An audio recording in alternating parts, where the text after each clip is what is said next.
निर्वाचन के विषय में ही चर्चा को कंटिन्यू रखेंगे। कल तो इंट्रोडक्टरी लेक्चर था इलेक्शन का, जिसमें हम लोगों ने इलेक्शन के बारे में चर्चा की शुरुआत की थी और इलेक्शन कमीशन के बारे में हम लोगों ने पढ़ा था। निर्वाचन आयोग के विषय में हम लोगों ने चर्चा की थी कि एक निर्वाचन आयोग का गठन किया गया है और निर्वाचन आयोग देश में स्वतंत्र और निष्पक्ष निर्वाचन संपन्न कराए, यही उसकी भूमिका है। और किस तरीके से वो अपनी भूमिका का निर्वाह करता रहा है, हम लोग उसकी चर्चा करेंगे। कैसे निर्वाचन आयोग का गठन होता है, हम लोगों ने गठन पर कल चर्चा की थी कि एक अध्यक्ष, 2 सदस्य होते हैं। अध्यक्ष को मुख्य निर्वाचन आयुक्त कहते हैं और सदस्यों को निर्वाचन आयुक्त का नाम दिया गया है। और कैसे इनकी नियुक्ति की जाती है, हमने आपको बताया कि 2023 का जो अधिनियम है, उस अधिनियम के अनुसार इनकी नियुक्ति एक समिति की सिफारिश के आधार पर राष्ट्रपति के माध्यम से की जाती है। समिति में प्रधानमंत्री शामिल होता है, एक यूनियन कैबिनेट मंत्री शामिल होता है और लोकसभा में विपक्ष का नेता शामिल होता है। तो ये सारी बातें हम लोगों ने चर्चा कर ली थी। अब आज हम लोग निर्वाचन आयोग के कार्य, निर्वाचन आयोग का जो कार्य है वो 3 तरीके से है। इसकी जो प्रकृति है, अगर हम कहें तो 3 तरीके से वो कार्य संपादित करता है। एक तो परामर्शी कार्य करता है, दूसरा प्रशासकीय कार्य करता है और तीसरा अर्धन्यायिक कार्य करता है। आप ये कह सकते हैं कि ये निर्वाचन आयोग की भूमिका है 3 रूपों में, परामर्शी कार्य के रूप में, प्रशासकीय कार्य के रूप में और अर्धन्यायिक कार्य के रूप में। कैसे निर्वाचन आयोग इन तीनों रूपों में अपनी भूमिका का निर्वाह करता है, किन किन कार्यों का संपादन करता है और कैसे इस भूमिका का निर्वाह करता है, उसी के बारे में हम लोग चर्चा करेंगे। सबसे पहले राष्ट्रपति, उपराष्ट्रपति, संसद और राज्य विधानमंडल इन 4 संस्थाओं का चुनाव कराने की जिम्मेदारी निर्वाचन आयोग पर है। का निर्वाचन, का नियंत्रण, संचालन करना, इन 4 चुनावों की जिम्मेदारी इलेक्शन कमीशन पर है। राष्ट्रपति के चुनाव की जिम्मेदारी, उपराष्ट्रपति के चुनाव की जिम्मेदारी संसद में 2 सदन है, लोकसभा राज्यसभा, इनके निर्वाचन की जिम्मेदारी, और राज्य विधानमंडल में भी 2 सदन हो सकते हैं, एक विधानसभा होती ही है और अगर विधान परिषद है तो वो भी। तो इन सब के चुनाव की पूरी जिम्मेदारी सॉरी इन सब के चुनाव की पूरी जिम्मेदारी, चुनाव का संचालन करना, चुनाव पर नियंत्रण रखना, चुनाव की निगरानी करना, सब कुछ, सारी जिम्मेदारी निर्वाचन आयोग की होती है। तो निर्वाचन आयोग इन सारी जिम्मेदारियों का निर्वाह करता है। इन जिम्मेदारियों का निर्वाह करने के लिए वह उपर्युक्त चुनाव हेतु मतदाता सूची का निर्माण करवाता है, मतदाता सूची का निर्माण करवाना और उसे अपडेट करवाना। हर इलेक्शन से पहले हम लोग कहते हैं ना, 1 नेशन 1 इलेक्शन पर इस बार क्वेश्चन भी आया था, मोस्ट एक्सपेक्टेड क्वेश्चन था, क्योंकि रामनाथ कोविंद कमेटी की रिपोर्ट मार्च 2024 में सरकार को दी गई। तो मोस्ट एक्सपेक्टेड क्वेश्चन था और आपके जीएस सेकंड पेपर का पहला क्वेश्चन था, 1 नेशन 1 इलेक्शन। तो ये कहा जाता है कि अगर एक बार चुनाव होगा तो एक बार मतदाता सूची अपडेट होगी, सारी प्रक्रिया एक बार होगी 5 साल में। तो उसका लाभ ये मिलेगा कि प्रशासन की क्षमता बढ़ती है, प्रशासन की गुणवत्ता बढ़ती है। क्यों? क्योंकि जब ऑन एन एवरेज हर साल 6 चुनाव होते हैं हमारे देश में, किसी न किसी राज्य में, जिम्मेदारी केवल चुनाव संपन्न कराने की नहीं होती, क्योंकि चुनाव संपन्न कराने से पहले मतदाता सूची अपडेट करने का काम 6 महीने पहले शुरू हो जाता है। 6-7 महीने पहले, 8 महीने आप मानकर चलो, मतदाता सूची अपडेट कराने का काम शुरू हो जाता है।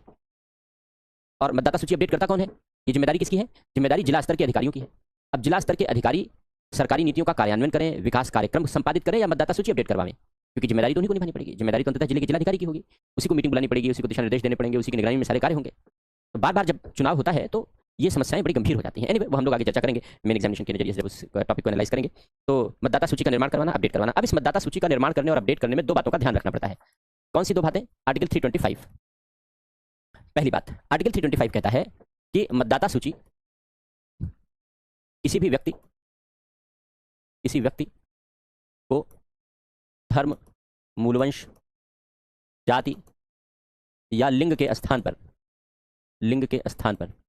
पर धर्म, मूलवंश, जाति, लिंग के आधार पर मतदाता सूची में शामिल करने से वंचित नहीं किया जाएगा, या मतदाता सूची में शामिल करने से वंचित नहीं किया जाएगा, या वह इस आधार पर दावा नहीं कर सकेगा। इसका अर्थ क्या है? इसका अर्थ यह है कि हम लोग जानते हैं कि ब्रिटिश काल के दौरान अंग्रेजों ने सांप्रदायिक निर्वाचन पद्धति की शुरुआत की थी। उस सांप्रदायिक निर्वाचन पद्धति की शुरुआत उन्होंने इस्लाम धर्म के अनुयायियों के साथ की थी कि भाई जो मुस्लिम लोग हैं उनके लिए केवल मुस्लिम प्रत्याशी ही खड़ा होगा और केवल मुस्लिम लोग ही वोट करेंगे, मुस्लिम लोगों के लिए कोई दूसरा वोट नहीं करेगा। इसको सांप्रदायिक निर्वाचन कहते हैं, फिर इसको सिख के लिए लागू किया गया, फिर दलितों के लिए लागू किया गया, फिर ऐसे करते करते बहुत सारे आधार पर, धर्म, जाति, हर आधार पर अंग्रेजों ने बांटा इस देश को। और हमारे देश के जो कुछ तथाकथित बुद्धिमान लोग थे, मैं तथाकथित बुद्धिमान इसलिए कह रहा हूँ क्योंकि थे तो बेसिकली मूर्ख, लेकिन अब उन्हें उसमें बुद्धिमानी नजर आती थी कि देश को धर्म और जाति इन सब के आधार पर बांट दिया जाए। तो इन आधारों पर देश को बांटा गया और इनके लिए अलग अलग चुनाव होते थे। केवल इन्हीं वर्ग के, इन्हीं समुदाय के लोग वोट दे सकते थे। मतदाता सूची में केवल उन्हीं समुदाय के लोगों का नाम शामिल किया जाता था, बाकी लोगों का नाम शामिल नहीं किया जाता था। तो संविधान लागू होने के बाद यह तय किया गया कि ये तो बेहद विनाशकारी चीज है, ये तो आत्मघाती और विनाशकारी चीज है। इसलिए ऐसी अव्यवस्थाओं को भविष्य में कभी भी विकसित न होने दिया जाए, जन्म न लेने दिया जाए। इसलिए आर्टिकल 325 में यह व्यवस्था कर दी गई कि धर्म, मूलवंश, जाति, लिंग, इन आधारों पर कोई व्यक्ति अपने लिए अलग मतदाता सूची की मांग नहीं कर सकता, कोई मतदाता सूची में अपना नाम शामिल करने का दावा नहीं कर सकता, और किसी भी व्यक्ति को इन आधारों पर मतदाता सूची में नाम शामिल करने से वंचित नहीं किया जा सकता। तो ये आर्टिकल 325 की बात है। आर्टिकल 326, मतदाता सूची में नाम, हमने बताया ना यहाँ पर कि निर्वाचन आयोग का कार्य है मतदाता सूची का निर्माण करवाना, अपडेट करवाना। तो मतदाता सूची को अपडेट करवाने में वो किन किन चीजों का ध्यान रखता है। आर्टिकल 326 कहता है वयस्क मताधिकार, एडल्ट सफरेज या फ्रेंचाइज भी कहते हैं इसको, वयस्क मताधिकार। इसका अर्थ यह हुआ कि जो व्यक्ति वयस्क होगा वही मतदान का हकदार होगा। जो व्यक्ति वयस्क होगा, वयस्कता की जो आयु है वो कानून बना करके कर दिया गया कि 18 वर्ष, जो व्यक्ति न्यूनतम 18 वर्ष की आयु पूर्ण करेगा वही मतदान का हकदार होगा, एंटाइटल होगा। जिस व्यक्ति को 18 ईयर्स, जिस व्यक्ति ने 18 ईयर्स की उम्र पूरी कर ली है, वोट देने का हक उसी को मिलेगा, एंटाइटलमेंट उसी के पास होगा, वही एंटाइटल होगा वोट देने का। अब वो वोट देगा या नहीं देगा, इसके लिए संसद कानून बना करके तय करेगी। तो आर्टिकल 326 ये भी कहता है कि उसे कुछ आधारों पर अयोग्य भी घोषित किया जा सकता है, जैसे वो अनिवासी हो, उस क्षेत्र का निवासी ना हो, वो भ्रष्ट आचरण का दोषी हो, किसी अपराध का दोषी हो इत्यादि। इन आधारों पर अयोग्य घोषित न किया गया हो, हकदार होगा, बशर्ते अनिवासी, भ्रष्ट, अपराध इत्यादि आधारों पर अयोग्य घोषित ना हो, इन सभी आधारों पर अयोग्य घोषित ना किया गया हो, तो ऐसे व्यक्ति को वोट देने का अधिकार मिलेगा। लेकिन अब यहां पर एक महत्वपूर्ण बात यह है कि जो ओरिजिनल कॉन्स्टिट्यूशन था वहां पर 18 ईयर्स की एज नहीं थी। मूल संविधान में वयस्क मताधिकार की आयु, वयस्क मताधिकार की आयु 21 वर्ष थी, 21 साल थी। एडल्ट सफरेज, एडल्ट फ्रेंचाइज की उम्र कि जो 21 वर्ष की आयु पूरी करेगा वो मतदान देगा। लेकिन इसको चेंज कर दिया गया 61वें संविधान संशोधन 1988 द्वारा इसे घटाकर 18 वर्ष कर दिया गया। तो इसे घटाया गया 61वें संविधान संशोधन के द्वारा। हमने कल आपको बताया था कि जब आयु सीमा घटाई गई मतदान की तो निर्वाचन आयोग पर कार्यभार तेजी से बढ़ा और इसीलिए निर्वाचन आयोग को पहली बार बहुसदस्यीय बनाया गया था। तो इस संविधान संशोधन के माध्यम से वयस्क मताधिकार की आयु घटा करके 18 वर्ष कर दी गई। तो ये अगला कार्य हो गया कि भाई मतदाता सूची अपडेट कराएगा। अब निर्वाचन की तिथियों की घोषणा कैसे होती है, तीसरा कार्य। निर्वाचन के कार्यक्रमों की घोषणा करना। राष्ट्रपति हो गया, उपराष्ट्रपति हो गया, संसद हो गया, राज्य विधानमंडल हो गया, इन सभी के निर्वाचन के कार्यक्रमों की घोषणा की जाती है। शेड्यूल, कैसे इनका निर्वाचन होगा, ये सब कुछ इलेक्शन कमीशन तय करेगा। लेकिन यहां पर एक महत्वपूर्ण बात यह है, यह ध्यान रखने योग्य बात है कि निर्वाचन की तारीखों, समय की घोषणा इलेक्शन कमीशन नहीं करता। निर्वाचन के समय के निर्धारण का अधिकार सरकार को है। टाइमिंग ऑफ इलेक्शन, जैसे जम्मू कश्मीर में इलेक्शन हो रहा है, हरियाणा में इलेक्शन हो रहा है, तो इलेक्शन किस समय होगा, ये टाइमिंग किस महीने के आसपास होना चाहिए, ये टाइमिंग सरकार तय करती है, इलेक्शन कमीशन नहीं डिक्लेयर करता। ध्यान रखना इस बात को, ये टाइमिंग इलेक्शन कमीशन डिक्लेयर करती है। और इस टाइमिंग के लिए राष्ट्रपति और राज्यपाल, राज्य के संबंध में राज्यपाल, संघ के संबंध में राष्ट्रपति, तिथियों की, तारीखों की अधिसूचना जारी करता है।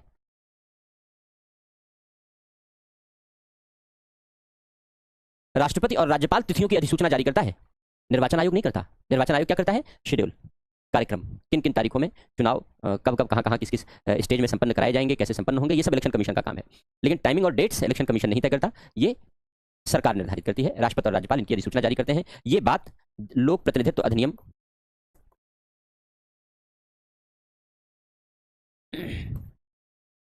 1951 में लिखी गई है। रिप्रेजेंटेशन ऑफ पीपल एक्ट की धारा है 14 और धारा 15, 14 और 15। धारा इंपॉर्टेंट नहीं है आपके लिए, लेकिन धारा 14 है और धारा 15 है। वो बताती है कि जो इलेक्शन है वो इलेक्शन का शेड्यूल इलेक्शन कमीशन तय करेगा, टाइमिंग सरकार तय करेगी। अब जब प्री में क्वेश्चन आए तो प्री में क्वेश्चन के विकल्प को बहुत केयरफुली पढ़ना है और देखना है क्या पूछा गया है, क्योंकि भाषा के आधार पर हमारा आंसर यहाँ चेंज हो जाएगा, हमारा आंसर यहाँ बदल जाएगा। इसलिए हमें इस बात का ध्यान रखना है। एक बात और, यहाँ हमने बताया कि आर्टिकल 326 कहता है वयस्क मताधिकार की आयु निर्धारित करता है कि भाई 18 साल की उम्र में व्यक्ति हकदार हो जाएगा, एंटाइटल हो जाएगा। लेकिन ये हकदारी मिलेगी कैसे? इसके लिए जनप्रतिनिधित्व अधिनियम बनाया गया है, इसी में, या लोक प्रतिनिधित्व अधिनियम है, लोक प्रतिनिधित्व अधिनियम 1951 की धारा 62 के अनुसार वोट देने के अधिकार का वर्णन किया गया है कि कैसे व्यक्ति वोट दे सकता है। तो जैसे एक व्यक्ति एक सभा, एक विधानसभा में या एक संसदीय क्षेत्र में, एक निर्वाचन क्षेत्र में एक ही वोट देगा, एक से अधिक निर्वाचन क्षेत्र में वोट नहीं दे सकता, तमाम इस तरीके की बातें। तो वो सब अभी हम आपको उसको लिखा देंगे। अभी हम इलेक्शन कमीशन के कार्य को आगे बढ़ाते हैं। कौन सा कार्य लिख लिया? 3 नंबर का लिख लिया। चौथी बात, इलेक्शन कमीशन निर्वाचनों की अधिसूचना, निर्वाचनों के लिए जारी की गई अधिसूचना के आधार पर स्वतंत्र और निष्पक्ष चुनाव संपन्न कराता है। लेकिन उस स्वतंत्र और निष्पक्ष चुनाव संपन्न कराने के लिए उसे निर्वाचन क्षेत्रों के निर्धारण की आवश्यकता होती है। चुनाव क्षेत्र जैसे संसदीय क्षेत्र है ना, एक संसदीय क्षेत्र जैसे वाराणसी का संसदीय क्षेत्र है जहाँ से हमारे प्रधानमंत्री चुन करके आए हैं, या फिर लखनऊ का संसदीय क्षेत्र है जहाँ से रक्षा मंत्री चुनकर आए हैं। तो कोई भी संसद का सदस्य एक संसदीय क्षेत्र से चुनाव जीतकर आता है। इस संसदीय क्षेत्र के चुनाव क्षेत्र का निर्धारण किया जाता है और समय समय पर चुनाव क्षेत्र की सीमाओं में फेरबदल किया जाता है, परिवर्तन किया जाता है। इसको परिसीमन कहते हैं।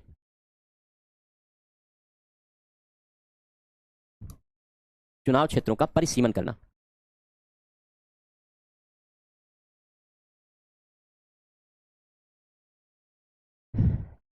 इलेक्शन कमीशन की जिम्मेदारी है कि वह चुनाव क्षेत्रों का परिसीमन करे। अब परिसीमन कैसे करेगा? इसके लिए लोक प्रतिनिधित्व अधिनियम, लोक प्रतिनिधित्व अधिनियम 1950 बनाया गया। देखो ये अभी हमने लिखा था 1951, ये 1951 है। इसके पहले भी हमने लिखा था कि समय के निर्धारण, ये 1951 है। तो इस नाम से 2 कानून है, रिप्रेजेंटेशन ऑफ पीपल एक्ट, इसको रिप्रेजेंटेशन ऑफ पीपल एक्ट कहते हैं इंग्लिश में, या आरपीए कहते हैं शॉर्ट फॉर्म में। तो 2 आरपीए हैं, 2 रिप्रेजेंटेशन ऑफ पीपल एक्ट है, एक 1951 का है और एक 1950 का है। तो चुनाव क्षेत्रों के परिसीमन का जो अधिकार है इलेक्शन कमीशन को, वो आरपीए 1950 के अंतर्गत दिया गया है। अब कैसे होता है, क्या होता है, इसको लिखाते हैं, फिर आगे का कार्य बताते हैं आपको।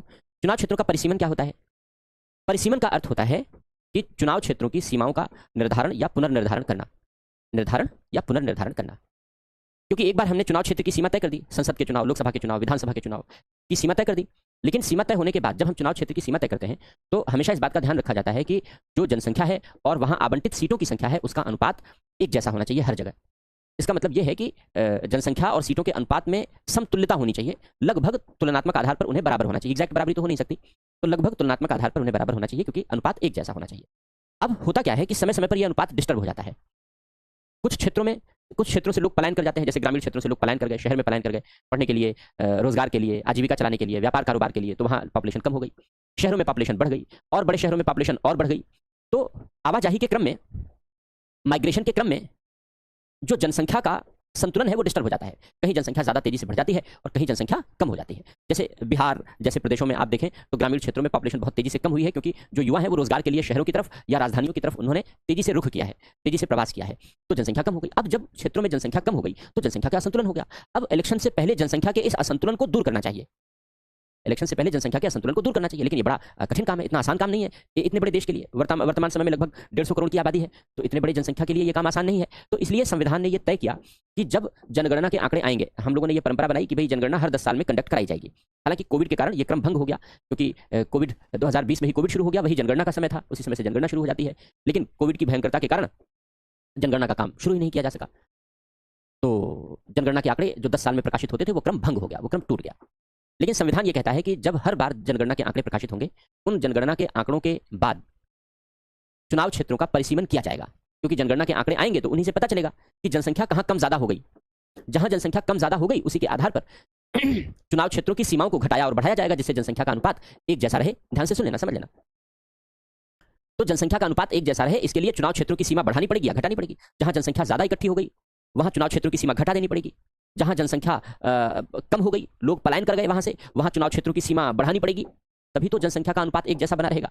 तो जब निर्वाचन आयोग इस प्रकार से चुनाव क्षेत्रों की सीमाओं को घटाता और बढ़ाता है, नए चुनाव क्षेत्र नहीं बनाता, इस बात को ध्यान रखना।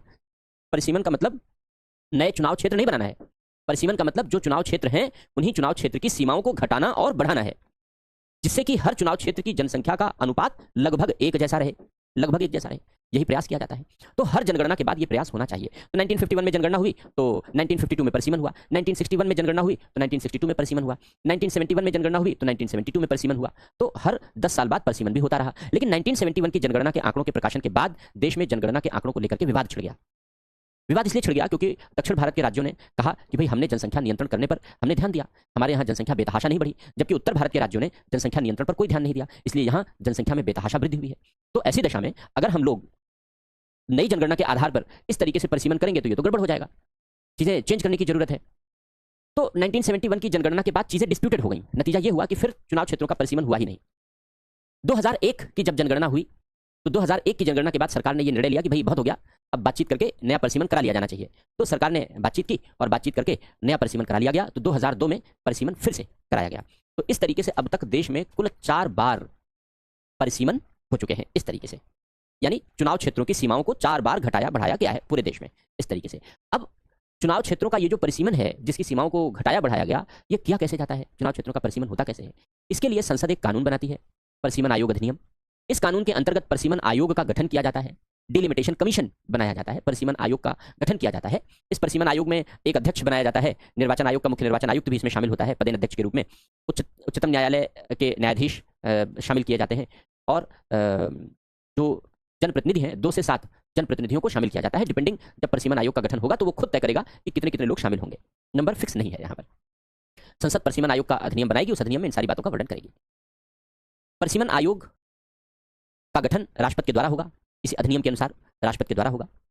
परिसीमन आयोग जो अपनी रिपोर्ट देगा राष्ट्रपति को, तब राष्ट्रपति इस रिपोर्ट के आधार पर अधिसूचना जारी करेगा कि परिसीमन आयोग की रिपोर्ट किस तारीख से लागू हो सकती है, लागू होगी। तो उस तारीख से परिसीमन आयोग की रिपोर्ट लागू हो जाएगी, यानी इलेक्शन कमीशन को चुनाव क्षेत्रों के परिसीमन का अधिकार मिल जाएगा। लेकिन यहां यह बात ध्यान रखने वाली है कि परिसीमन आयोग की जो रिपोर्ट आएगी उस रिपोर्ट में कोई चेंज नहीं हो सकता। वो रिपोर्ट इलेक्शन कमीशन के लिए बाध्यकारी है, वो रिपोर्ट इलेक्शन कमीशन के लिए मैंडेटरी है। इलेक्शन कमीशन उस रिपोर्ट को मानने से मना नहीं कर सकता। इस रिपोर्ट को उच्चतम न्यायालय में चुनौती नहीं दी जा सकती, उच्चतम न्यायालय में चुनौती नहीं दी जा सकती। इस रिपोर्ट को संसद में और राज्य विधानमंडल में प्रस्तुत तो किया जाएगा, लेकिन संसद या राज्य विधानमंडल परिसीमन आयोग की रिपोर्ट में कोई चेंज नहीं कर सकते, यानी केवल एक फॉर्मेलिटी है पेश करना, चेंज नहीं कर सकते। इसका मतलब यह है कि परिसीमन आयोग की रिपोर्ट को बदलने का अधिकार संसद को भी नहीं, परिसीमन आयोग की रिपोर्ट को बदलने का अधिकार उच्चतम न्यायालय को भी नहीं, सर्वोच्च न्यायालय को भी नहीं। इसलिए परिसीमन आयोग की जो रिपोर्ट आएगी, परिसीमन आयोग की उस रिपोर्ट को मानना बाध्यकारी है और उसी रिपोर्ट के आधार पर निर्वाचन आयोग चुनाव क्षेत्रों का परिसीमन करता है। इसका अर्थ यह है कि चुनाव क्षेत्रों की सीमाओं को घटाता और बढ़ाता है। क्यों करता है? जिससे जनसंख्या का असंतुलन दूर किया जा सके और चुनाव क्षेत्रों में जनसंख्या का अनुपात स्थिर बनाए रखा जा सके, क्योंकि लोगों की आवाजाही से जनसंख्या का अनुपात बदलता रहता है। तो यही परिसीमन का कार्य है, यही डिलिमिटेशन का कार्य है। तो नोट में हेडिंग लिखो यहां परिसीमन, और परिसीमन में लिखाता हूं, आपको लिख लो, बोल के लिखा देता हूं परिसीमन, फिर आगे चर्चा करते हैं। लिखो परिसीमन में, लिखो चुनाव क्षेत्रों की चुनाव क्षेत्रों की चुनाव क्षेत्रों की सीमाओं का निर्धारण या पुनर्निर्धारण का कार्य डिलिमिटेशन या परिसीमन कहलाता है। चुनाव क्षेत्रों की सीमाओं का निर्धारण या पुनर्निर्धारण निर्धारण या पुनर्निर्धारण का कार्य डिलिमिटेशन या परिसीमन कहलाता है। चुनाव क्षेत्रों की सीमाओं का निर्धारण या पुनर्निर्धारण का कार्य परिसीमन कहलाता है। लोक प्रतिनिधि नहीं, अभी ये मत लिखो, लोक प्रतिनिधित्व अधिनियम लिखो। चुनाव क्षेत्रों में जनसंख्या चुनाव क्षेत्रों में जनसंख्या का एक निश्चित अनुपात सुनिश्चित होता है, एक निश्चित अनुपात सुनिश्चित होता है जो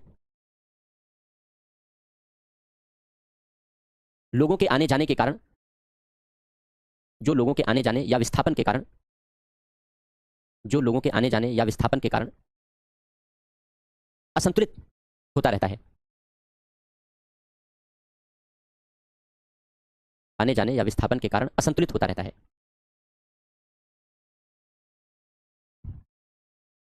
इस असंतुलन को दूर करने के लिए, इस असंतुलन को दूर करने के लिए चुनाव क्षेत्रों की सीमाओं को घटाया या बढ़ाया जा सकता है। चुनाव क्षेत्रों की सीमाओं को घटाया या बढ़ाया जा सकता है,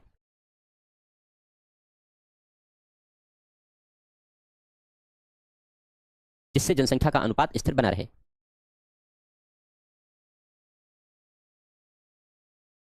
जिससे जनसंख्या का अनुपात स्थिर बना रहे। यही कार्य परिसीमन कहलाता है।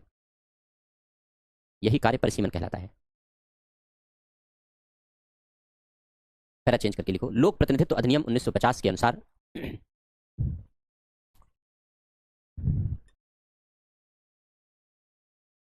लोक प्रतिनिधित्व अधिनियम 1950 के अनुसार परिसीमन का दायित्व, लोक प्रतिनिधित्व अधिनियम 1950 के अनुसार परिसीमन का दायित्व निर्वाचन आयोग का है। परिसीमन का दायित्व निर्वाचन आयोग का है। निर्वाचन आयोग, निर्वाचन आयोग यह कार्य परिसीमन आयोग की सिफारिश पर करता है। निर्वाचन आयोग यह कार्य परिसीमन आयोग की सिफारिश पर करता है। परिसीमन आयोग का गठन, परिसीमन आयोग का गठन संसद के द्वारा कानून बनाकर किया जाता है। परिसीमन आयोग का गठन संसद के द्वारा कानून बनाकर किया जाता है। अर्थात यह एक सांविधिक संस्था है। स्टैट्यूटरी बॉडी, स्टैट्यूटरी का मतलब संसद के कानून से गठन। संसद ने कानून बनाया और संसद के कानून से इसका गठन हुआ, अर्थात यह एक स्टैट्यूटरी बॉडी है।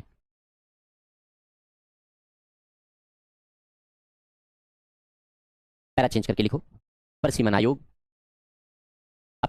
का गठन राष्ट्रपति करता है और यह अपनी रिपोर्ट राष्ट्रपति को प्रस्तुत करता है।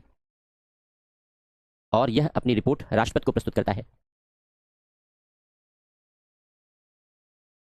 राष्ट्रपति इसकी सिफारिशों को लागू करने की तिथि की घोषणा करता है।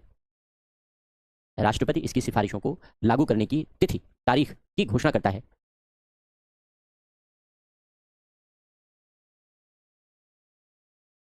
परिसीमन आयोग की सिफारिश, परिसीमन आयोग की सिफारिश विधि की भांति, कानून की भांति बाध्यकारी होती है। परिसीमन आयोग की सिफारिश विधि की भांति, कानून की भांति बाध्यकारी होती है। इसे न्यायालय में चुनौती नहीं दी जा सकती। इसे न्यायालय में चुनौती नहीं दी जा सकती।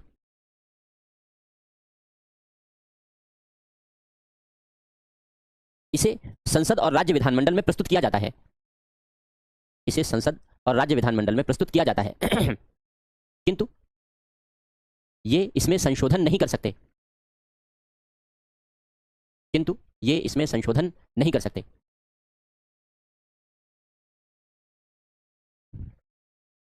तो ये हो गया चुनाव क्षेत्रों का परिसीमन। अगला कार्य निर्वाचन आयोग का। तो एक एक कार्य से संबंधित हम लोग डिटेल भी यहीं पढ़ते चल रहे हैं। अगला कार्य राजनीतिक दलों का पंजीकरण करना। राजनीतिक दलों का पंजीकरण करना आरपीए 1951 के अंतर्गत ये कानून देता है इसे अधिकार कि राजनीतिक दलों का पंजीकरण किया जाए, पॉलिटिकल पार्टी रजिस्टर्ड किया जाए। 2,500 से ज्यादा, लगभग 3,000 पॉलिटिकल पार्टी हमारे देश में रजिस्टर्ड है। तो राजनीतिक दलों का पंजीकरण करना, राजनीतिक दलों को राष्ट्रीय या राज्य स्तरीय मान्यता प्रदान करना, चुनाव चिन्ह आवंटित करना इत्यादि। किंतु राजनीतिक दलों का पंजीकरण रद्द नहीं कर सकता। तो पॉलिटिकल पार्टी का अगर कोई आप मान लो अपनी पॉलिटिकल पार्टी रजिस्टर कराना चाहते हो तो कहाँ कराओगे? इलेक्शन कमीशन करेगा आपकी पॉलिटिकल पार्टी का रजिस्ट्रेशन। उसके लिए 1951 आरपीए के अंतर्गत पूरे फॉर्मेट दिए गए हैं, वो फॉर्मेट आपको भरना होगा, फॉर्मेलिटीज है वो पूरी करनी होगी, आपका पॉलिटिकल पार्टी के रूप में रजिस्ट्रेशन हो जाएगा। लेकिन निर्वाचन आयोग पॉलिटिकल पार्टी का रजिस्ट्रेशन तो कर सकता है, लेकिन किसी भी पॉलिटिकल पार्टी का रजिस्ट्रेशन रद्द नहीं कर सकता। ये कमी है, उसे रजिस्ट्रेशन रद्द करने का अधिकार भी मिलना चाहिए कुछ आधारों पर, यदि पॉलिटिकल पार्टीज गलत तरीके से कार्य करने लगे देश में तो ये अधिकार भी मिलना चाहिए। फिलहाल ऐसा कोई अधिकार उसे नहीं दिया गया है। पॉलिटिकल पार्टी का पंजीकरण कैसे रद्द होगा इसका प्रावधान है ही नहीं हमारे देश में। दूसरी बात, जो पॉलिटिकल पार्टीज बनाई जाती हैं उनमें से हम लोग कुछ को नेशनल पॉलिटिकल पार्टी कहते हैं, कुछ को स्टेट लेवल की पॉलिटिकल पार्टी कहते हैं। नेशनल लेवल की पॉलिटिकल पार्टी क्या होगी, स्टेट लेवल की पॉलिटिकल पार्टी क्या होगी, इसका क्राइटेरिया इलेक्शन कमीशन खुद तय करता है, स्वयं तय करता है। नोट, या अभी इसको आगे लिखा देंगे, यहाँ नहीं लिखते हैं। राष्ट्रीय स्तर और राज्य स्तर के दल का वो अभी आगे लिखा देंगे, आगे अभी कार्य लिख लेते हैं कि राष्ट्रीय स्तर के दल का दर्जा पाने का क्या क्राइटेरिया है, राज्य स्तर के दल का दर्जा पाने का क्राइटेरिया है, अभी आगे लिखा देते हैं, पहले कार्य लिख लेते हैं और आगे वाले। निष्पक्ष एवं स्वतंत्र निर्वाचन संपन्न कराना। अनियमितता की दशा में कहीं इलेक्शन की कोई गड़बड़ी अगर सामने आती है तो इलेक्शन रद्द कर सकता है वो। निर्वाचन रद्द करना, निर्वाचन रद्द करना एवं पुनर्निर्वाचन की घोषणा करना। अगर कहीं इलेक्शन को लेकर के कोई गड़बड़ी की खबर आती है तो फिर वो इलेक्शन को रद्द कर सकता है और फिर से इलेक्शन की डेट डिसाइड कर सकता है। मध्यावधि चुनाव या उपचुनाव करवाना। मध्यावधि चुनाव क्या होते हैं? मध्यावधि चुनाव का मतलब है बीच की अवधि का चुनाव। जैसे लोकसभा या विधानसभा 5 साल के लिए चुनी जाती है, 5 साल से पहले ही बीच में भंग कर दी गई, तो अगर 5 साल से पहले बीच में भंग कर दी गई तो जो चुनाव होगा पूरी लोकसभा या पूरी विधानसभा के लिए उसे मध्यावधि चुनाव कहेंगे, मिड टर्म इलेक्शन कहेंगे। उपचुनाव, बाई इलेक्शन। बाई इलेक्शन का मतलब होता है कि जैसे कोई सीट अचानक खाली हो गई लोकसभा या विधानसभा की, किसी भी रीजन से हो सकती है, जो जीता हुआ कैंडिडेट था उसकी मृत्यु हो जाए, वो त्यागपत्र दे दे, या उसका स्थान किसी कारण से खाली हो जाए, बहुत सारे रीजन हैं। जैसे अभी आपने देखा लोकसभा के चुनाव में बहुत सारे ऐसे नेता थे जो विधानसभा के सदस्य थे, उन्होंने लोकसभा का चुनाव जीता तो विधानसभा की सीटें खाली हो गई।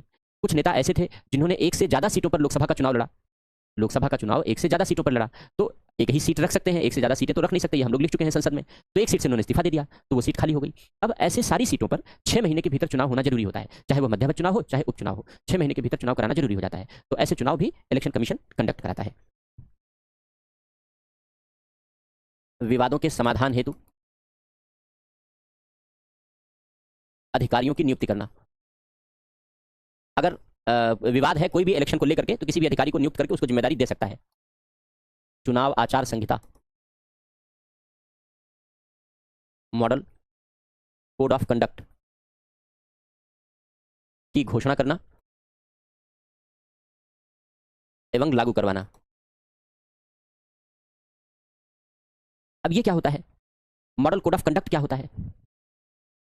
नोट, जब टीएन शेषन मुख्य निर्वाचन आयुक्त बने तो उन्होंने देखा कि भाई इलेक्शन में राजनीतिक दल और प्रत्याशी किसी नियम का कोई पालन ही नहीं करते, बड़े अनियमित तरीके से कार्य करते हैं, बेतहाशा खर्चा करते हैं, खर्चे का कोई बहुत हिसाब किताब ढंग से नहीं रखते, ढंग से नहीं देते, जो भाषा और बोली है वो बहुत संयमित नहीं रहती, इलेक्शन के दौरान बहुत असंयमित भाषा का प्रयोग किया जाता है।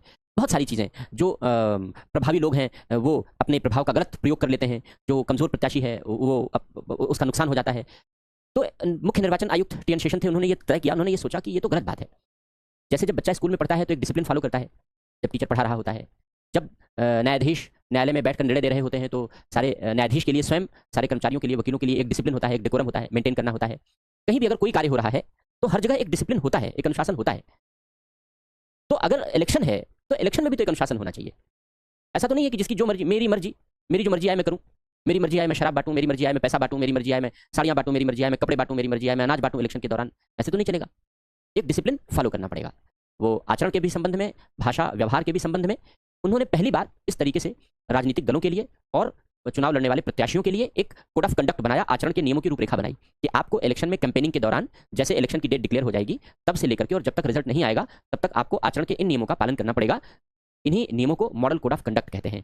तो बात अच्छी है, लेकिन सब कुछ ये इलेक्शन कमीशन की इच्छा पर निर्भर है, इसके लिए कोई कानून नहीं बना है। अगर कोई भी प्रत्याशी या राजनीतिक दल मॉडल कोड ऑफ कंडक्ट का उल्लंघन करे तो क्या होगा, उसके खिलाफ क्या एक्शन होगा, ये अस्पष्ट है पूरी तरीके से, क्योंकि कोई कानून तो बना नहीं है, इलेक्शन कमीशन ने खुद डिक्लेयर किया है। तो अब इलेक्शन कमीशन मैक्सिमम क्या डिसीजन ले सकता है? क्या वो प्रत्याशी को चुनाव लड़ने से रोक सकता है? क्या वह राजनीतिक दलों के अधिकारों में कुछ कटौती कर सकता है? ये सब कुछ अस्पष्ट सा है। स्वाभाविक सी बात है कि अगर कानून बनाया जाए, इसके लिए कानून बना करके स्पष्टता लाई जाए तो इसका उचित पालन होगा। आप देखें इलेक्शन कमीशन की घोषणा के बावजूद भी लोग सुनते नहीं है। इलेक्शन कमीशन क्या करता है, चेतावनी देता रहता है, नोटिस जारी करता रहता है, इसके आगे बढ़कर कुछ कर ही नहीं पाता। क्यों? क्योंकि पता ही नहीं है कि कर सकता है कि नहीं कर सकता है, क्योंकि उसकी खुद की घोषणा है। तो अगर इसमें कानून बना दिया जाए और कानून बना करके इसके पीछे कानूनी शक्ति दे दी जाए, प्रत्याशियों और राजनीतिक दलों के लिए दंड का प्रावधान कर दिया जाए तो ज़्यादा अच्छा होगा।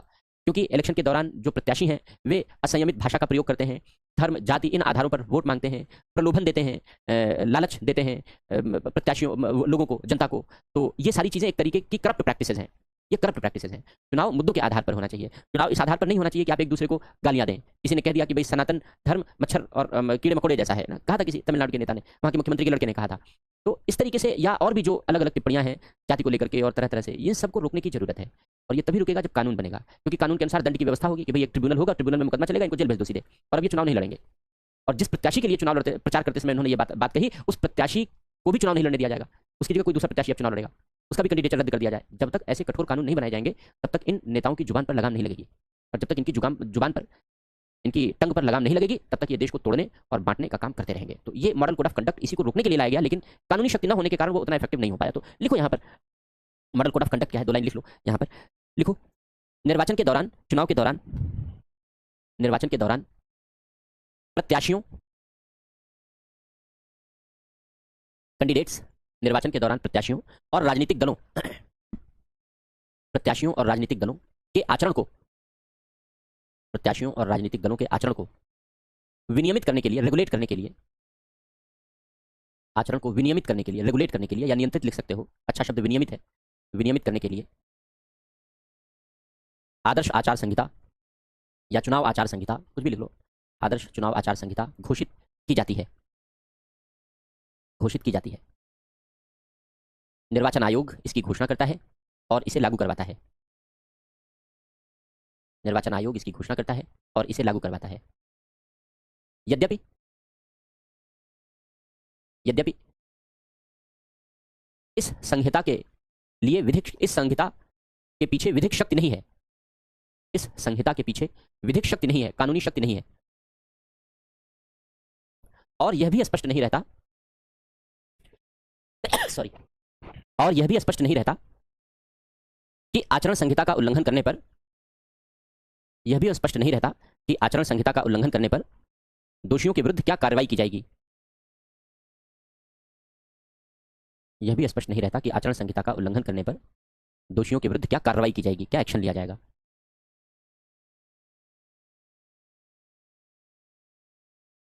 तो ये हो गया चुनाव आचार संहिता की घोषणा करना और लागू करवाना। अगला पॉइंट लिखो, अगला कार्य लिखो, संसद सदस्यों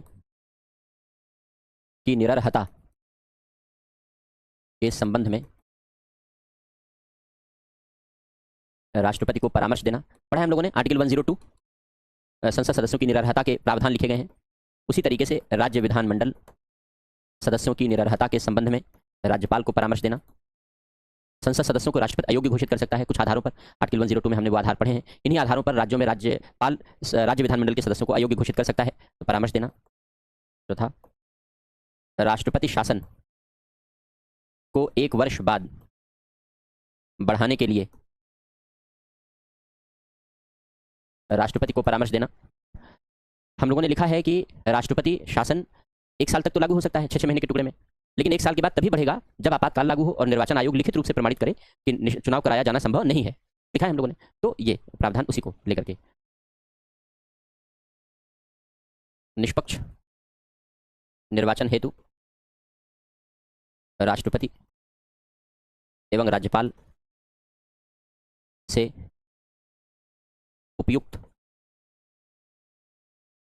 कर्मचारियों, जिसमें सुरक्षा बल भी शामिल है, सुरक्षा बलों की अपेक्षा करना इत्यादि। ये सब काम इलेक्शन कमीशन के काम है। हमारे देश का इलेक्शन कमीशन इस तरीके की जिम्मेदारियों का निर्वाह करता है। जो जिम्मेदारियां बीच बीच में डिटेल डिस्कशन करने लायक थी, हम लोगों ने डिटेल डिस्कशन किया है। कुछ चीज़ें और हैं जो अभी इसमें हमने अभी बताया कि इसको हम लोग अभी आगे डिस्कस कर लेते हैं। जैसे हमने बताया कि इलेक्शन कमीशन जो राजनीतिक दलों का पंजीकरण करता है और राजनीतिक दलों को राष्ट्रीय और राज्य स्तरीय मान्यता प्रदान करता है। तो राष्ट्रीय और राज्य स्तरीय मान्यता कैसे देता है, हम लोग इस बात की चर्चा कर लेते हैं। तो समझा देते हैं आपको, फिर लिखा देते हैं। इलेक्शन कमीशन राष्ट्रीय और राज्य स्तर के दल की मान्यता की घोषणा करता है। 10-10 साल बाद वो समीक्षा करता है कि किन दलों को राष्ट्रीय दल या राज्य स्तरीय दल की मान्यता दी जाए। जो वो शर्तें पूरी करते हैं, उन शर्तों पर किसी दल को राष्ट्रीय या राज्य स्तरीय दल की मान्यता दे देता है। जो उन शर्तों को पूरा नहीं करते, उनसे वो मान्यता वापस ले लेता है। क्या असर होता है राष्ट्रीय स्तर के दल या राज्य स्तरीय दल होने से? राष्ट्रीय स्तर का दल होने से या राज्य स्तर का दल होने से कुछ विशेषाधिकार मिल जाते हैं। जैसे जो राष्ट्रीय दल है उसका चुनाव चिन्ह पूरे देश में कोई दूसरा इस्तेमाल नहीं कर सकता। जो राज्य स्तर का दल है उसका चुनाव चिन्ह उस राज्य में कोई दूसरा इस्तेमाल नहीं कर सकता। ऐसे अधिकार मिल जाते हैं। जो राष्ट्रीय स्तर का दल है उसे देश की राजधानी दिल्ली में कार्यालय खोलने के लिए जमीन दिलाना सरकार की जिम्मेदारी है, भारत सरकार की जिम्मेदारी है। इसलिए हमने कहा था जब दिल्ली को राज्य का दर्जा देने वाली बात थी, तो हमने कहा जो भी राष्ट्रीय दल है उसको जगह देनी पड़ेगी कार्यालय खोलने के लिए। अब पता चला दिल्ली सरकार के भारत सरकार के पास दिल्ली में जगह ही नहीं है, उसका कंट्रोल ही नहीं है, तो कैसे देगी? तो बहुत सारी ऐसी जिम्मेदारियां हैं भारत सरकार की राष्ट्रीय हित के प्रति और अंतर्राष्ट्रीय हित के प्रति, जिसे पूरा करने के लिए दिल्ली को स्वतंत्र राज्य का दर्जा नहीं दिया जा सकता। अगर दिया जाएगा तो चैलेंजेस आएंगे, चुनौतियां आएंगी। इसी तरीके से जो राज्य स्तर के दल होते हैं उनको राज्य में राज्य की राजधानी में कार्यालय खोलने का अवसर देना, ये राज्य सरकार की जिम्मेदारी है। स्टार प्रचारक होते हैं। स्टार प्रचारक का मतलब यह है कि हर पॉलिटिकल पार्टी बड़े नेताओं को या फिर कुछ कलाकारों को या अन्य लोगों को अपना स्टार प्रचारक घोषित करती है। जिन्हें स्टार प्रचारक घोषित कर दिया जाता है उनका खर्च चुनाव प्रचार के खर्च में जोड़ा नहीं जाता। जो राष्ट्रीय स्तर के दल और राज्य स्तर के दल हैं उनको 40 स्टार प्रचारक रखने की अनुमति दी जाती है, जबकि बाकी के जो दल हैं जिन्हें राष्ट्रीय और राज्य स्तरीय दल नहीं दिया गया है, का दर्जा नहीं दिया गया है, उन्हें केवल 20 स्टार प्रचारक रखने की अनुमति होती है। तो ऐसे ऐसे तमाम अधिकार हो जाते हैं, तमाम अवसर अलग अलग हो जाते हैं। तो अब किन आधारों पर, इस पर कभी क्वेश्चन पूछा नहीं जाता है, किन आधारों पर किसी दल को राष्ट्रीय स्तर के दल का दर्जा मिलेगा, किन आधारों पर राज्य स्तर के दल का दर्जा मिलेगा, वो क्राइटेरिया हम आपको लिखा देते हैं कि राष्ट्रीय स्तर के दल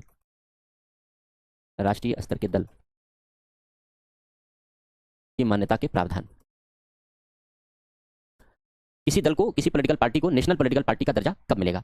किसी पॉलिटिकल पार्टी को नेशनल पॉलिटिकल पार्टी का दर्जा तब मिलता है जब लोकसभा या विधानसभा के चुनाव में वो मिनिमम 6% वोट हासिल करे, जितने वोट पड़े हैं उसका मिनिमम 6% वोट हासिल करे और 2 सीटें और 4 सीटें जीतता है लोकसभा की, या फिर वो लोकसभा की 2% सीटें जीतता है, लोकसभा की 2% सीटें जीतता है, यानी लगभग 11 सीट हो गई। लोकसभा की 2% सीटें कम से कम 3 राज्यों से जीते, या फिर उसे कम से कम 4 राज्यों में राज्य स्तरीय पार्टी का दर्जा मिल जाए, तब ऐसे पॉलिटिकल पार्टी को स्टेट लेवल की नेशनल लेवल की पॉलिटिकल पार्टी का दर्जा मिलता है।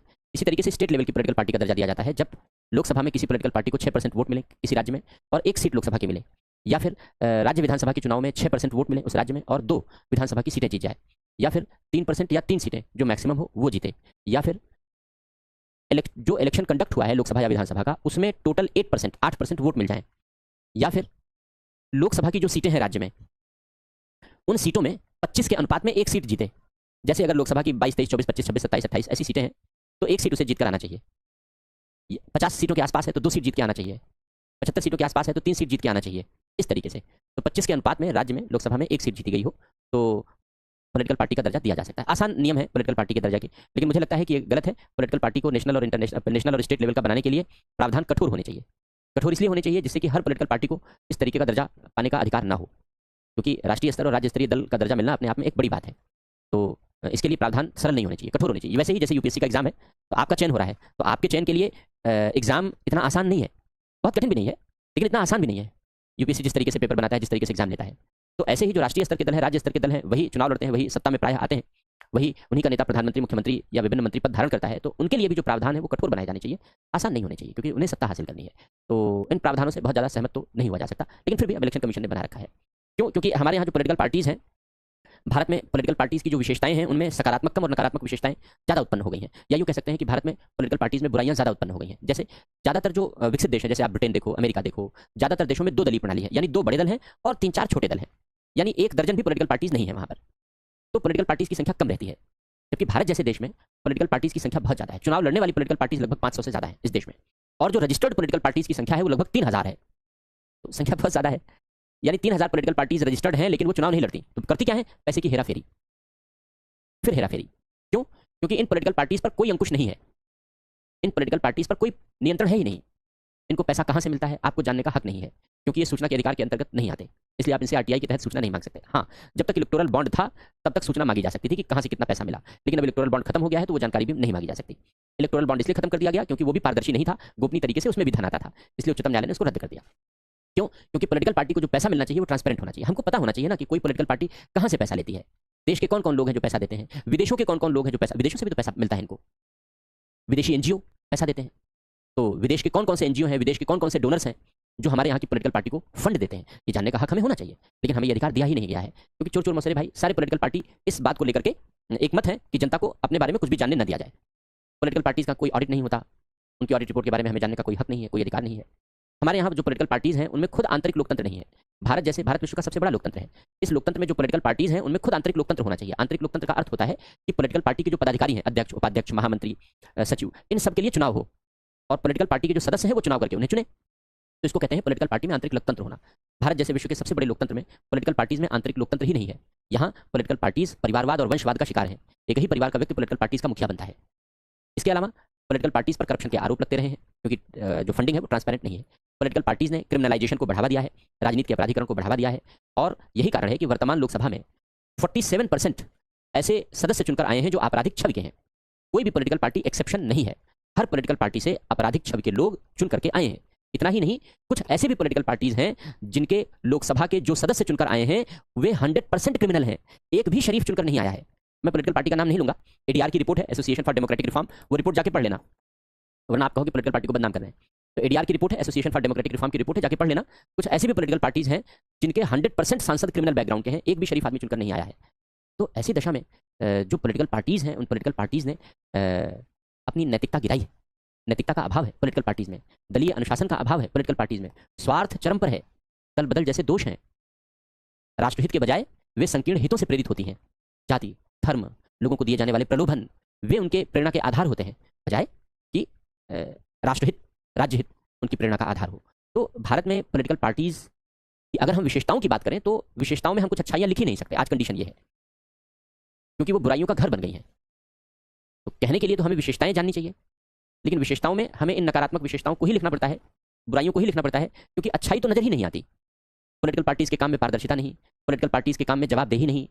हमारा जनप्रतिनिधि चुना जाता है, इसके बाद गधे के सर से सींग की तरीके से गायब हो जाता है, आपको अपने निर्वाचन क्षेत्र में दिखता ही नहीं है। मैं तो आज तक तो जो प्रत्याशी हैं वोट मांगने के लिए, मैंने तो उन्हें ज्यादातर घरों में जाते ही नहीं देखा। बहुत रेयर प्रत्याशी हैं या उनके दल के लोग हैं जो घर घर जाकर के वोट मांगते हैं कि आप हमें वोट देना, वरना वो मान बैठे हैं कि ये इस विचारधारा के हैं, ये इस विचारधारा के हैं, ये इस जाति के हैं, ये इस समुदाय के हैं, तो हम इनको वोट देंगे। ये प्रिजम्पशन है।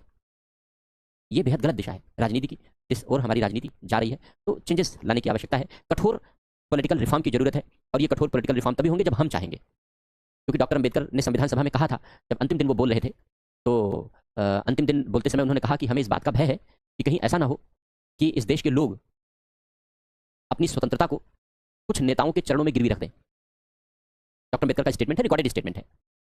उन्होंने कहा कि हमें इस बात का भय है, हमने संविधान तो खूब अच्छा बना दिया, लेकिन हमें इस बात का भय है कि कहीं ऐसा ना हो कि इस देश के लोग अपनी स्वतंत्रता को, अपनी आज़ादी को कुछ नेताओं के चरणों में गिरवी रख दें। इसका मतलब ये है कि वो अपनी स्वतंत्रता एंजॉय करने के बजाय जो उनका नेता कहे वो भेड़ चाल उसी दिशा में चल पड़े।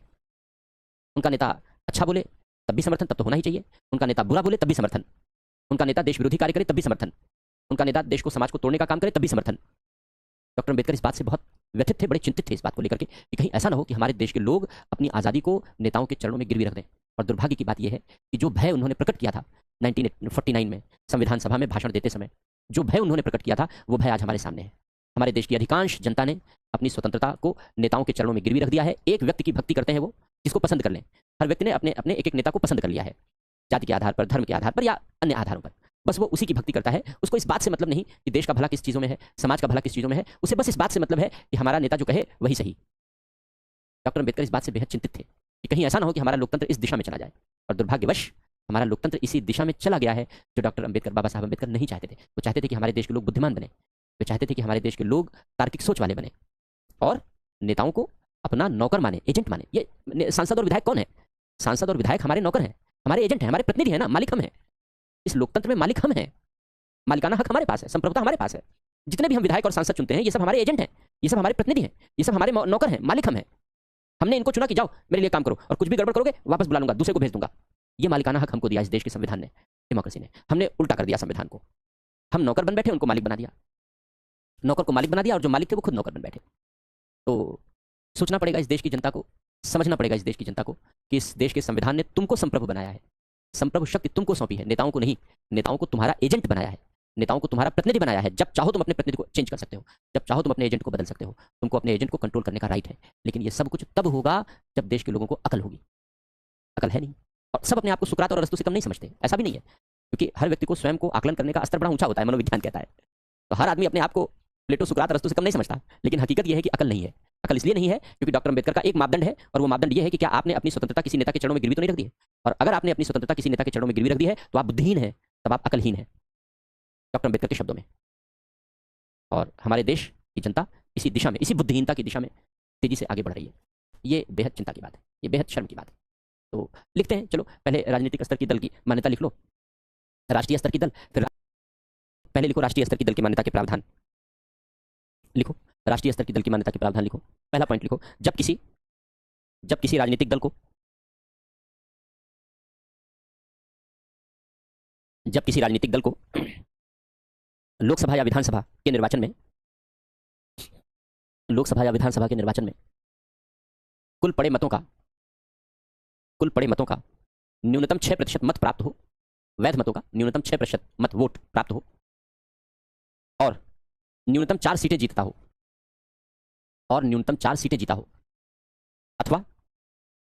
अथवा दूसरा पॉइंट, न्यूनतम 3 राज्यों से न्यूनतम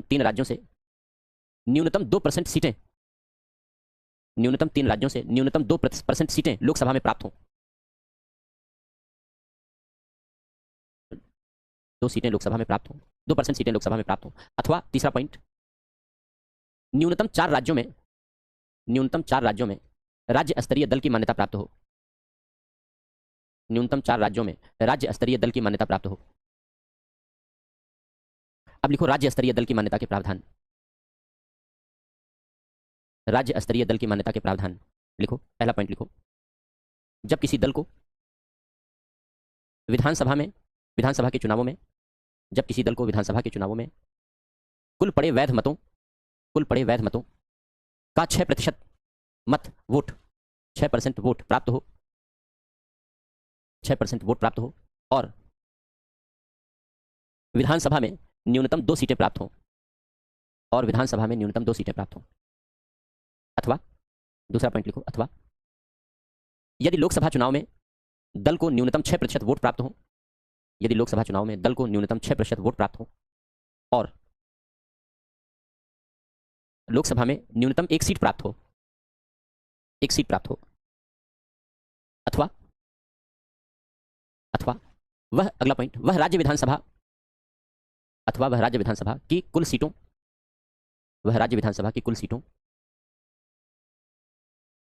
का 3% सीटें या 3 सीटें जीतता हो, कमा जो अधिकतम हो, अथवा उस राज्य की लोकसभा सीटों की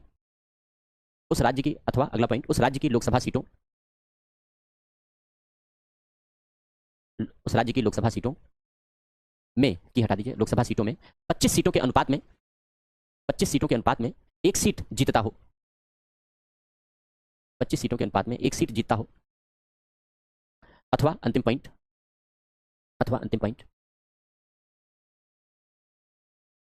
लोकसभा या विधानसभा के चुनावों में न्यूनतम 8% वोट प्राप्त करता हो, 8% वोट प्राप्त करता हो।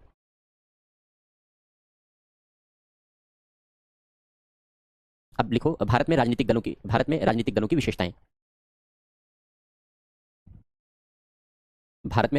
विशेषताएं, लिखो। पहला पॉइंट लिखो, भारत में बहुदलीय राजनीतिक व्यवस्था है, औसतन 500 से अधिक दल देश के भिन्न भिन्न चुनावों में भाग लेते रहे हैं, 500 से अधिक दल देश के भिन्न भिन्न चुनावों में भाग लेते रहे हैं।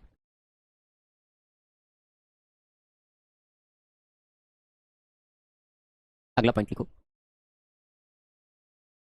भारत में राजनीतिक दलों में प्रायः विचारधारा का अभाव रहा है,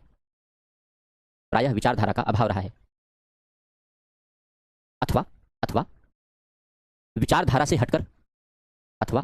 से हटकर वे संकीर्ण आधारों पर राजनीति करते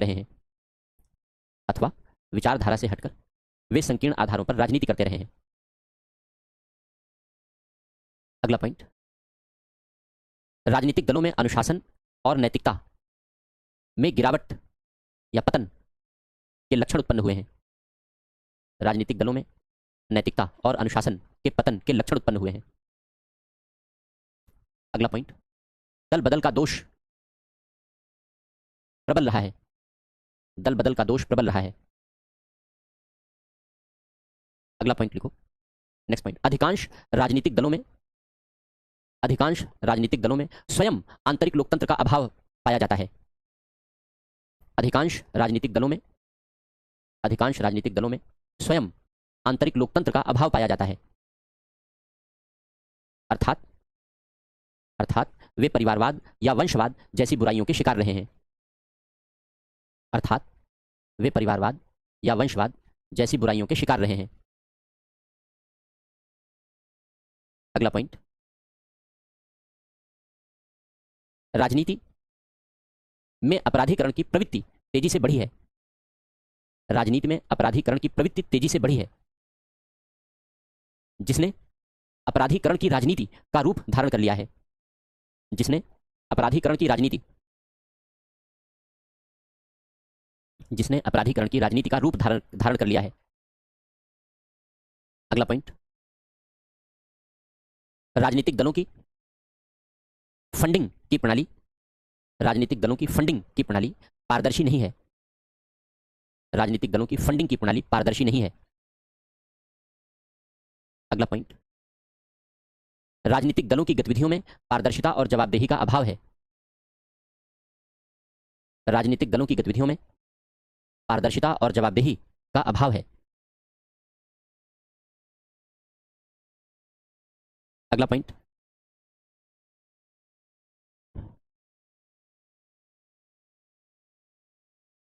प्रायः प्रभावी विपक्ष का अभाव पाया जाता रहा है। प्रायः प्रभावी विपक्ष का अभाव पाया जाता रहा है। प्रायः प्रभावी विपक्ष का अभाव पाया जाता रहा है।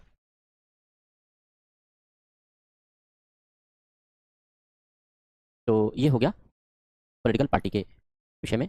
अब पॉलिटिकल पार्टी की जो मान्यताएं हैं, राजनीतिक दलों की जो मान्यताएं हैं, राजनीतिक दलों की जो विशेषताएं, हम लोगों ने विशेषताओं की चर्चा कर ली। अब उन विशेषताओं के साथ दो छोटी छोटी सी चीज़ें हैं।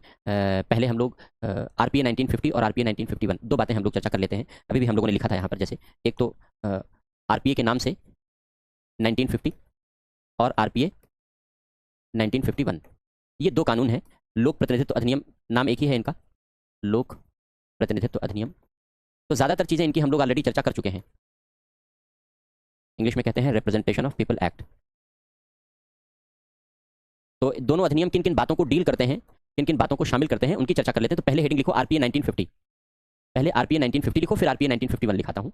ये दोनों अधिनियम किन किन बातों को लेकर के डील करते हैं, किन किन बातों का वर्णन किया गया। 1950 छोटा सा कानून है, परसीमन जैसी कुछ, परसीमन और सीटों का बंटवारा कुछ जैसी छोटी छोटी चीज़ें हैं। और 1951 का कानून बड़ा कानून है, तो बहुत सारे प्रावधान इसमें किए गए हैं। तो पहले लिखो आरपीए 1950, लोक प्रतिनिधित्व अधिनियम 1950। हेडिंग लिखो लोक प्रतिनिधित्व अधिनियम 1950, आरपीए 1950 लिखो। यह अधिनियम निम्नलिखित उद्देश्यों के लिए निर्मित किया गया है। यह अधिनियम निम्नलिखित उद्देश्यों के लिए निर्मित किया गया है। पहला लिखो निर्वाचन क्षेत्रों का परिसीमन, तो परिसीमन हमने पढ़ लिया है, निर्वाचन क्षेत्रों का परिसीमन। दूसरा लिखो मतदाता सूची का निर्माण। मतदाता सूची के निर्माण के लिए भी आर्टिकल 325, 326 की सारी बातें हम लोगों ने लिखी हैं, इसी गाइडलाइन के अधीन बनती हैं मतदाता सूची का निर्माण। अगला लिखो संसद एवं राज्य विधानमंडल में सीटों का बंटवारा। संसद एवं राज्य विधानमंडल में सीटों का बंटवारा, इसका मतलब यह है कि संसद राज्यसभा में कितनी सीटें हैं, ये तो 4th शेड्यूल में दिया गया है। लोकसभा में किस राज्य से कितनी सीटें आएंगी, ये इस कानून में दिया गया है। विधानसभा में किस राज्य में कितनी सीटें आएंगी, विधान परिषद में कितनी सीटें होंगी, और नगरपालिकाओं में कौन कौन से लोग चुने जाएंगे, वो जो 1/3 लोग चुने जाने हैं नगरपालिकाओं आदि से, वो कौन कौन लोग वोट देंगे। इन सारी बातों का वर्णन इस 1950 के अधिनियम में किया गया है। जो टेबल है कि किस राज्य से कितनी लोकसभा सीटें आती हैं, किस राज्य से कितनी विधानसभा सीटें आती हैं, ये टेबल एक बार जरूर देख लेना। आपके पास होगी, नहीं तो मैं ये टेबल ग्रुप पे अपलोड कर दूंगा। इधर तो क्वेश्चन नहीं आए हैं इस पर, लेकिन काफ़ी पहले जब किसी भी राज्य में इलेक्शन होता है या कहीं पर इस तरीके की कोई न्यूज़ चर्चा के केंद्र में होती है, तो क्वेश्चन इस तरीके से कभी पूछे गए हैं, काफ़ी पहले पूछे गए हैं। इधर हाल फिलहाल में नहीं पूछे गए हैं, लेकिन पहले पूछे जा चुके हैं, तो कभी भी पूछा जा सकता है। तो हमें एक मोटी मोटी जानकारी होनी चाहिए कि किस राज्य में कितनी सीटें हैं। विशेषकर हमें फोकस किस बात के लिए करना है, फोकस इस बात के लिए करना है कि अगर कुछ राज्यों में समान सीटों की संख्या है, इक्वल सीटें हैं तो हमें उनको ज़्यादा फोकस करना है। जैसे गोवा में 40 सीट है, मिजोरम में 40 सीट है, तो जहाँ जहाँ सीटों की संख्या इक्वल है, बराबर है, हमें उस बात का ध्यान जरूर रखना है कि किन किन राज्यों में इक्वल सीटें हैं, विधानसभा में इक्वल सीटें हैं, लोकसभा में, वो नंबर जरूर याद रखने हैं। वो और एक दो बार ध्यान पढ़ लोगे तो दिमाग में बैठ जाएगा, फिर बहुत ज़्यादा रटने की और फोकस करने की जरूरत नहीं है। एक दो बार पढ़ लोगे तो एग्जाम में वो इंप्रेशन बना रहेगा। तो एक बार ये कर लेना है। ये मैं वो लिस्ट आपको ग्रुप में भेज दूंगा, नहीं तो आपके पास जो भी बुक होंगी हर बुक में दिया रहता है, गाइड बुक में, टेक्स्ट बुक में तो नहीं। इसके बाद हेडिंग लिखो लोक प्रतिनिधित्व अधिनियम 1951। लोक प्रतिनिधित्व अधिनियम 1951, आरपीए 1951 हेडिंग लिखो। लिखो यह अधिनियम निम्नलिखित उद्देश्यों की पूर्ति के लिए निर्मित किया गया है। यह अधिनियम निम्नलिखित उद्देश्यों की पूर्ति के लिए निर्मित किया गया है। डैश करके लिखो। पहला पहला संसद एवं राज्य विधानमंडल, संसद एवं राज्य विधानमंडल के सदस्यों की योग्यता एवं अयोग्यता। अब अयोग्यता हम लोगों ने लिखी है, जब संसद पढ़ा है तो वहां पर अयोग्यता के आधार जो आरपीए 1951 में दिए गए हैं, मैंने उनको भी लिखाया है कि जब किसी को 2 साल के लिए दंडित कर दिया जाए, किसी फर्म में जिसमें सरकार की न्यूनतम 25% हिस्सेदारी हो, उसमें कोई पद धारण करता हो आदि, वो अनेक ग्राउंड हमने आपको लिखाए हैं वहां पर, तो ये इसी के अंतर्गत आता है। तो संसद या राज्य विधानमंडल के सदस्यों की अयोग्यता या योग्यता। अगला निर्वाचनों की अधिसूचना, जैसे भी हमने लिखाया था सेक्शन 14-15 के अंतर्गत समय का निर्धारण सरकार करती है। अगला लिखो निर्वाचनों के संचालन के विषय में प्रशासनिक मशीनरी, निर्वाचनों के संचालन के विषय में प्रशासनिक मशीनरी। अगला राजनीतिक दलों का पंजीकरण, इसी के तहत होता है, लेकिन इसमें राजनीतिक दलों की मान्यता रद्द करने का प्रावधान नहीं है और न ही इलेक्शन कमीशन को ऐसा राइट दिया गया है। राजनीतिक दलों का पंजीकरण। अगला लिखो प्रत्याशियों का नामांकन, नॉमिनेशन फाइल करते हैं, प्रत्याशियों का नामांकन। अगला निर्वाचन संबंधी व्यय, निर्वाचन संबंधी व्यय। अगला निर्वाचन की प्रक्रिया, निर्वाचन की प्रक्रिया। अगला वोटों की गणना एवं परिणामों का प्रकाशन, वोटों की गणना एवं परिणामों का प्रकाशन। अगला निर्वाचन संबंधी विवाद, निर्वाचन संबंधी विवाद। अगला भ्रष्ट आचरण, भ्रष्ट आचरण एवं निर्वाचन संबंधी अपराध, एवं निर्वाचन संबंधी अपराध। नेक्स्ट उपचुनाव, बाई इलेक्शन।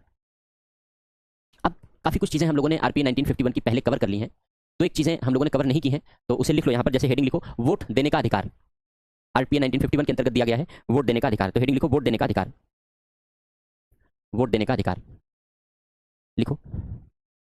आरपीए 1951 लोक प्रतिनिधित्व अधिनियम 1951 की धारा 62 सेक्शन 62, लोक प्रतिनिधित्व अधिनियम 1951 की धारा 62 वोट देने के अधिकार का वर्णन करती है, वोट देने के अधिकार का वर्णन करती है।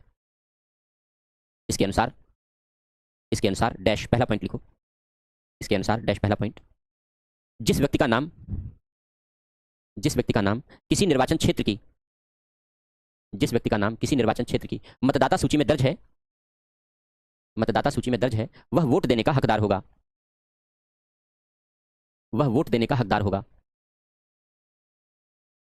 अगला पॉइंट, यदि कोई व्यक्ति, यदि कोई व्यक्ति लोक प्रतिनिधित्व अधिनियम, यदि कोई व्यक्ति लोक प्रतिनिधित्व अधिनियम 1950 1950 लिखना है, यदि कोई व्यक्ति लोक प्रतिनिधित्व अधिनियम 1950 की धारा 16 के अंतर्गत, धारा 16 के अंतर्गत 16 के अंतर्गत अयोग्य है, अयोग्य है, तो वह वोट नहीं देगा, तो वह वोट नहीं देगा। धारा 16 ये कहती है कि अगर कोई व्यक्ति उस निर्वाचन क्षेत्र में नहीं रहता है तो उसका नाम मतदाता सूची से काट दिया जाएगा, तो वो वोट नहीं दे पाएगा, क्योंकि वोट देने के लिए उस क्षेत्र के मतदाता सूची में नाम होना चाहिए, वहां का वोटर होना चाहिए। अगर कोई व्यक्ति भ्रष्ट आचरण का दोषी है या निर्वाचन संबंधी अपराध का दोषी है या समाज में शत्रुता फैलाने का दोषी है और इस आधार पर निर्वाचन आयोग ने उसे रोक दिया है कि भाई तुम 5 साल के लिए, 6 साल के लिए, 10 साल के लिए तो वोट नहीं दोगे, तो निर्वाचन आयोग ने उसे 5 साल के लिए अयोग्य घोषित कर रखा है, तो वो वोट नहीं देगा। तो धारा 16 इन बातों का वर्णन करती है। अगला पॉइंट लिखो, कोई व्यक्ति आम चुनाव में, कोई व्यक्ति आम चुनाव में समान वर्ग के, समान वर्ग के एक से अधिक निर्वाचन क्षेत्रों में वोट नहीं देगा, एक से अधिक निर्वाचन क्षेत्रों में वोट नहीं देगा। यदि वह ऐसा करता है, यदि वह ऐसा करता है तो सभी निर्वाचन क्षेत्रों में उसके वोट शून्य हो जाएंगे, तो सभी निर्वाचन क्षेत्रों में उसके वोट शून्य हो जाएंगे। इसका मतलब है कि अगर लोकसभा का चुनाव चल रहा है तो एक ही संसदीय क्षेत्र में वोट डालेगा, ये नहीं कि आज जाके एक जिले में वोट डाल दिया, फिर परसों तीसरे 5वें दिन दूसरी जगह हो रहा है तो वहां भी जाके वोट कर दिया। हालांकि अब ऐसा नहीं हो सकता क्योंकि अब वोटर आईडी कार्ड बने हुए हैं, लेकिन पहले तो इस तरीके की गड़बड़ियां होती थी, खूब होती थी। अगला लिखो, एक ही निर्वाचन क्षेत्र में, एक ही निर्वाचन क्षेत्र में एक चुनाव में व्यक्ति, एक चुनाव में व्यक्ति एक बार से अधिक वोट नहीं करेगा, एक बार से अधिक वोट नहीं करेगा। यदि वह ऐसा करता है यदि वह ऐसा करता है तो उसके सभी वोट शून्य हो जाएंगे। तो उसके सभी वोट शून्य हो जाएंगे। अगला पॉइंट, यदि कोई व्यक्ति पुलिस कस्टडी में है, यदि कोई व्यक्ति पुलिस कस्टडी में है या कारावास की सजा भुगत रहा है, या कारावास की सजा भुगत रहा है, या अन्यथा कारावास में है, या अन्यथा कारावास में है, तो वह वोट नहीं देगा। तो वह वोट नहीं देगा। किंतु निवारक निरोध कानून के अंतर्गत, किंतु निवारक निरोध कानून के अंतर्गत निरुद्ध किए गए व्यक्ति पर, निवारक निरोध कानून के अंतर्गत निरुद्ध किए गए व्यक्ति पर यह प्रावधान लागू नहीं होगा। यह प्रावधान लागू नहीं होगा। अब लिखो, अगली हेडिंग लिखो, निर्वाचन संबंधी विवाद। निर्वाचन संबंधी विवाद लिखो, संसद या राज्य विधानमंडल के निर्वाचन के संबंध में, संसद या राज्य विधानमंडल के, संसद या राज्य विधानमंडल के निर्वाचन के संबंध में किसी विवाद का समाधान, किसी विवाद का समाधान उच्च न्यायालय द्वारा किया जाएगा। विवाद का समाधान उच्च न्यायालय, हाईकोर्ट के द्वारा किया जाएगा। अर्थात ऐसी याचिका हाईकोर्ट में दायर की जाएगी, उच्च न्यायालय में दायर की जाएगी। अर्थात ऐसी याचिका, अर्थात ऐसी याचिका उच्च न्यायालय में, हाईकोर्ट में दायर की जाएगी।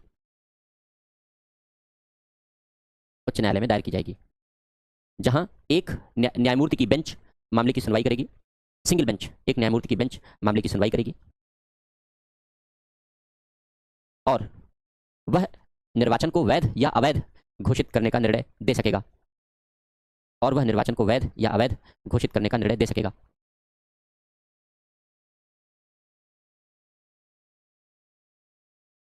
पैरा चेंज करके लिखो, यद्यपि निर्वाचन संबंधी विवादों का समाधान करने के लिए, यद्यपि निर्वाचन संबंधी विवादों का समाधान करने के लिए अधिकरण की स्थापना एक बेहतर विकल्प होगा।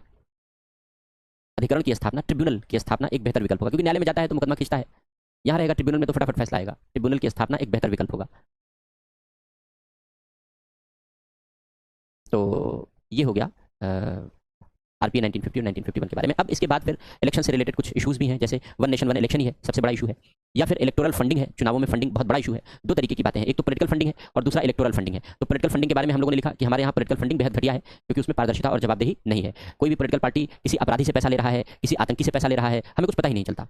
और ये बात तो 100% करेक्ट है कि वो अपराधियों से पैसा लेते ही लेते हैं, आपराधिक संगठनों से तो पैसा लेते ही लेते हैं। पॉलिटिकल पार्टीज के अपराधियों से साठगांठ है और अपराध से कमाए गए धन से पॉलिटिकल पार्टी को पैसा मिलता है, इसमें कोई दो राय नहीं है, ये बिल्कुल क्लियर सी बात है। लेकिन डर तो इस बात का है कि ये आतंकियों से भी पैसा न ले रहे हों, विदेशों से पैसा जो लेते हैं उस पर भी तो कोई चेक नहीं है पॉलिटिकल पार्टीज पर। तो कहीं ना कहीं पॉलिटिकल फंडिंग को हमें ट्रांसपेरेंट बनाने की जरूरत तो है, ये बेहद आवश्यक कार्य है। लेकिन अब समस्या ये है कि वही बिल्ली के गले में घंटी कौन बांधे, इन्हीं को कानून बनाना है और ये अपने लिए कानून बना करके ऐसी व्यवस्था करना नहीं चाहते, तो ये एक समस्या वाली बात है। तो पॉलिटिकल फंडिंग की तो चर्चा हमने की, लेकिन हम यहाँ इलेक्टोरल फंडिंग की बात कर रहे हैं। तो इलेक्टोरल फंडिंग और इस तरीके के जो इशूज़ हैं, मुद्दे हैं, हम लोग फिर कल चर्चा करेंगे। आज का समय समापन की ओर है, चैट ऑन करते हैं, आपके क्वेश्चन देखते हैं। तो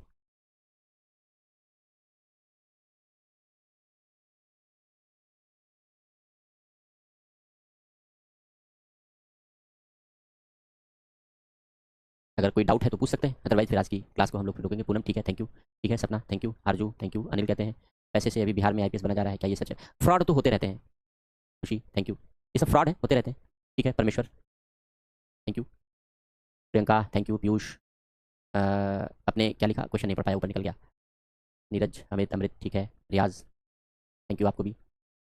मोनिका प्रियंका, अभी किसी बच्चे ने क्वेश्चन पूछा था तो वो मैं पढ़ नहीं पाया था, ऊपर निकल गया। क्वेश्चन छोटा ही था लेकिन तेजी से शिफ्ट हो गया। ठीक है हिमांशी, पायल, दिशा। प्रसीमन आयोग का सदस्य कौन होता है? मैंने बताया कि 2 से 7 जनप्रतिनिधि मेंबर बनाए जा सकते हैं। उच्चतम न्यायालय के न्यायाधीश को मेंबर बनाया जा सकता है, उच्च न्यायालय के न्यायाधीश को मेंबर बनाया जा सकता है, और उच्चतम न्यायालय के न्यायाधीश या उच्च न्यायालय के न्यायाधीशों को ही इसका अध्यक्ष बनाया जाता है। हालांकि कहीं ऐसी योग्यता लिखी नहीं है कि अध्यक्ष कौन होगा, लेकिन बनाया जाता है। और जो मुख्य निर्वाचन आयुक्त है उसका पदेन अध्यक्ष होता है। Code of conduct, code of conduct का मतलब है आचरण के नियम। तो यहाँ जो मॉडल कोड ऑफ कंडक्ट है वो चुनाव के दौरान राजनीतिक दलों के लिए और राजनीतिक दलों के प्रत्याशियों के लिए कैसा आचरण करना चाहिए उसके लिए दिशा निर्देश है कि आप धर्म के नाम पर वोट न मांगें, आप जाति के आधार पर वोट न मांगें, आप लोगों को लालच न दें, आप लोगों को रिश्वत न बांटें, आप अपने एजेंडे सही तरीके से बताएं, कितने गाड़ियों का काफिला लेकर के आप चल सकते हैं, बंदूक या ये सारी चीज़ें, हथियार हो सकते हैं नहीं हो सकते हैं, सुरक्षा में अगर चलना है तो कितने हथियार हो सकते हैं। तो ये तमाम छोटी छोटी बातें कैसे उन्हें अपनी जिम्मेदारी निभानी है, कैसे प्रचार करना है, इसका दिशा निर्देश है। मुखर्जी नगर में एक बच्चे की हत्या हो गई, अच्छा कब हो गई? पता नहीं चला मुझे, हम लोग तो क्लास में ही रहते हैं ज़्यादातर समय। उपचुनाव का जो समय है वो भी तारीखों और शेड्यूल का निर्धारण ठीक वैसा ही होगा जैसे मैंने लिखाया है। एक राज्य लोक सेवा आयोग का सदस्य दूसरे राज्य लोक सेवा आयोग का सदस्य नहीं बन सकता, एकाग्रता से पढ़ाई नहीं हो पाती। थोड़ा एकाग्रता लाने के लिए मेहनत करनी पड़ेगी। इसके लिए आपको अपने शेड्यूल में, अपने रूटीन में और खान पान में थोड़ा चेंज करना पड़ेगा। जो प्रोटीन रिच